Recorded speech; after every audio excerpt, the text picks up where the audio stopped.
Hello बच्चों, आज की क्लास में हम स्टार्ट करने वाले हैं राष्ट्रीय चैप्टर का पार्ट नंबर 15। ऑलरेडी इस चैप्टर के ऊपर 14 पार्ट्स में आपके लिए अपलोड कर चुका हूं। अगर आपने वो नहीं देखा है तो वो भी देख लेना। कंप्लीट थ्योरी मैंने उन पार्ट्स के अंदर आप लोगों को कवर करवाई है। इसके अलावा न्यूमेरिकल के 2 विधियां भी हमारी कंप्लीट हो चुकी है, जिसमें हमारी आय विधि और व्यय विधि कंप्लीट हो चुकी है। आज की क्लास के अंदर मैं आपको कुछ भी नया नहीं पढ़ाने वाला हूं। लास्ट क्लास के अंदर जो मैंने आपको व्यय विधि का चार्ट बनवाया था न्यूमेरिकल करवाते टाइम, उसी व्यय विधि के चार्ट को यहाँ पर थ्योरी में आपको क्या करना है, एक्सप्लेन करना है। और व्यय विधि की सावधानियां, तो जो आय विधि की सावधानियां थी वही व्यय विधि की सावधानियां, तो 2 चीजें मैं आपको समझाने वाला हूं। तो अगर लास्ट क्लास में आपने चार्ट अच्छी तरीके से समझा तो वही हम इसको थ्योरी के अंदर कन्वर्ट करके मैं आपको समझाने वाला हूं। और कई बार ऐसा होता है कि न्यूमेरिकल नहीं आता, ये छोटी मोटी थ्योरी आ जाती है तो बच्चा कंफ्यूज हो जाता है। तो बस हमारे को इससे भी प्रिपेयर करके जाना है, ताकि एग्जाम के अंदर अगर न्यूमेरिकल ना आए, न्यूमेरिकल की जगह पर ये सारी चीजें आ जाए तो हम इसे भी आसानी से कर सके। मुझे पता है कि इस चैप्टर के अंदर हम लोग आज पार्ट नंबर 15 पढ़ने वाले हैं, तो 15 पार्ट बहुत ज्यादा हो गए, ठीक है। तो ऐसा इसलिए हो रहा है क्योंकि मैंने इस पूरे चैप्टर को छोटे छोटे पार्ट्स के अंदर कन्वर्ट किया हुआ है। इसके अलावा अभी 2-3 वीडियो, मोस्टली 2-3 वीडियो और आएंगे, उसके बाद हमारा फिर ये चैप्टर पूरा खत्म हो जाएगा, ठीक है। तो आज की क्लास हम स्टार्ट करते हैं। सबसे पहले हम पढ़ने वाले हैं व्यय विधि के चरण।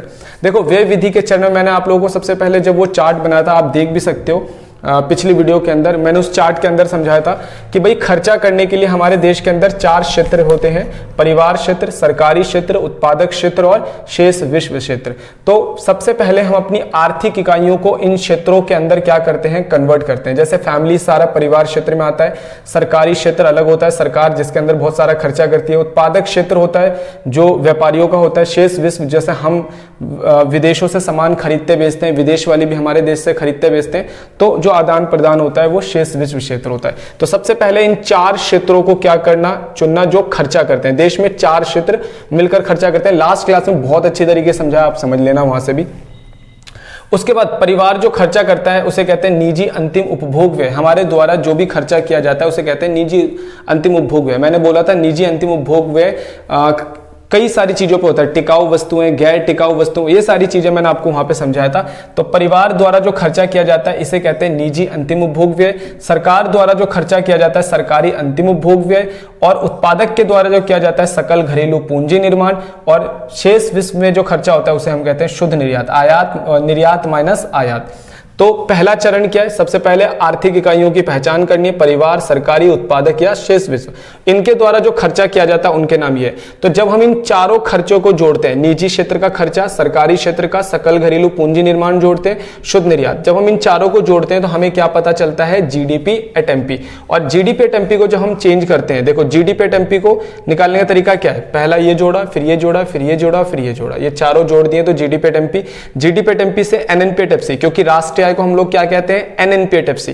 तो जीडीपी एट एमपी से एनएनपी एट एफसी निकालना है, पहले जीडीपी एट एमपी, फिर हम इसको चेंज कर लेते हैं, ग्रॉस से नेट, मूल्यह्रास माइनस हो जाता है, डोमेस्टिक से नेशनल जाना है प्लस एनएफआईए, पी से पी, एमपी से यानी कि मार्केट प्राइस से फैक्टर कॉस्ट जाना है तो माइनस हो जाता है शुद्ध अप्रत्यक्ष कर।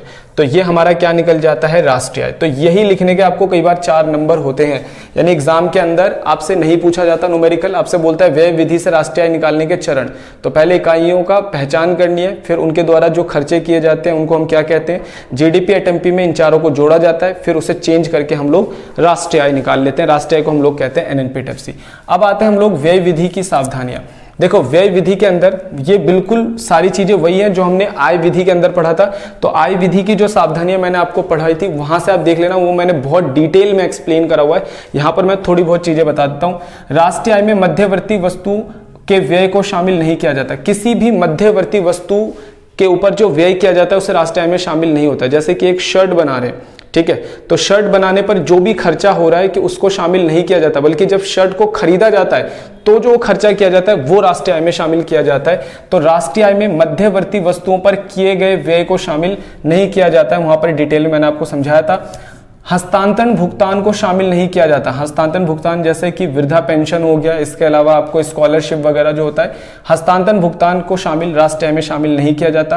पुरानी वस्तुओं के क्रय को भी शामिल नहीं किया जाता। अगर कोई पुरानी वस्तु है उसके ऊपर हम उसको खरीदने में क्या कर रहे हैं, खर्च कर रहे हैं, वो राष्ट्रीय आय में शामिल नहीं होता। लेकिन पुरानी वस्तु को जब खरीदा और बेचा जाता है तो उसमें जो कमीशन पे किया जाता है वो राष्ट्रीय आय में शामिल किया जाता है। वित्तीय परिसंपत्ति, वित्तीय परिसंपत्ति में क्या आता है, शेयर आता है, डिबेंचर आता है, बॉन्ड्स आता है। इनकी खरीद बेच पर जो भी खर्चा किया जाता है वो राष्ट्रीय आय में शामिल नहीं होता, परंतु इसको खरीदने बेचने में जो कमीशन पे किया जाता है वो राष्ट्रीय आय में शामिल किया जाता है। अब सबसे इंपॉर्टेंट बात ये वाली है, थोड़ा सा समझ लेना, स्वलेखा उत्पादन खर्च यानी कि खुद के लिए किया गया खर्च, जैसे कि स्व उपभोग के लिए उत्पादन, खुद के लिए शर्ट बनाया, खुद के लिए फर्नीचर बनाया, खुद के लिए कोई भी सामान आपने बनाया, तो अगर वो आप स्वयं नहीं बनाते तो आप मार्केट से लेकर आते क्योंकि आपकी जरूरत थी, तो हम मान लेंगे जब आप सामान को बनाओगे कि उसका जो मूल्य है वो राष्ट्रीय आय में शामिल किया जाएगा।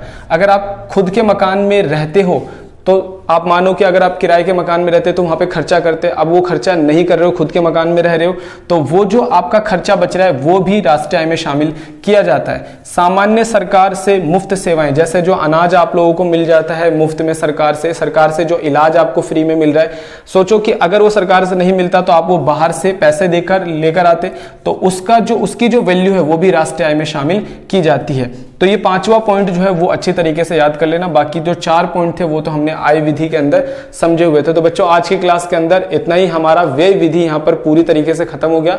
अब एक लास्ट मेथड रहता है हमारा उत्पादन विधि। अगली क्लास से मैं आपको उत्पादन विधि स्टार्ट करवाऊंगा।